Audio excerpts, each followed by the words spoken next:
You were in the hearing. Obviously, the Senate's moved a little slower on this TikTok ban than the House has. Was the briefing compelling to your colleagues? It was compelling, and indeed, if we take an action based on what we heard today, we will take an action quickly. We should be doing it now while we're waiting around to get that funding bill from the House.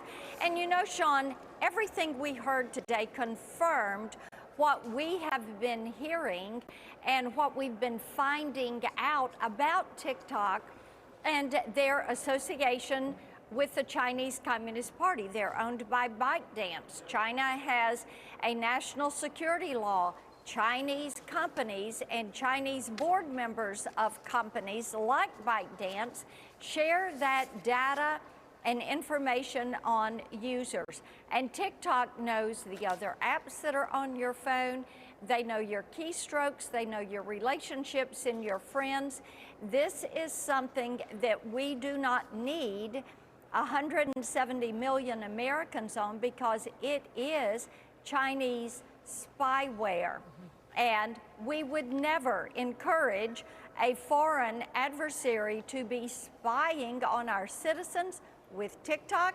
That is what is happening. So I say declassify the information from the hearing today. Let the American people see what is happening and what China is doing to our young people. Well, America is seeing the fact that this spy app and propaganda machine has been weaponized. Yes. Essentially at the direction of the Communist Party of China. That's right. By them attacking, sicking these users on elected officials in the United States. We've seen it in the House and now against the Senate. Senator, where do your colleagues, Democrat and Republican, stand in terms of uniting in banning this app and forcing the sale of it? Dagan, I think they stand with taking an action on this. I think we'll do something sooner rather than later. My office has had 1,400 calls. We have had death threats. We've had calls that have threatened to kill the president. We've had calls that have threatened suicide. We have one call that the Capitol Police has already investigated. They had to call the school. They had to call the parents of the person that made this call. The FBI is having to investigate these calls.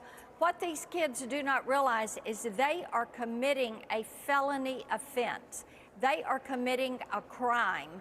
And if parents are listening, you better be sure that your kid is not calling into these offices and making these threats.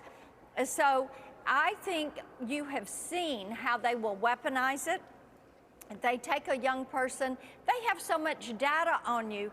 They know who your senator and your congressman is. They allow you to touch the screen and connect you immediately to them so that you can say whatever it is you're going to say, and these threats are being made. And of course, they have to be investigated.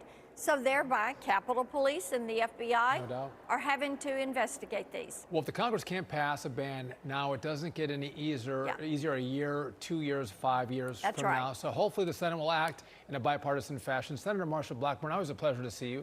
Thank you for being with us. Always. Thank you. Thank you, Senator. Let's bring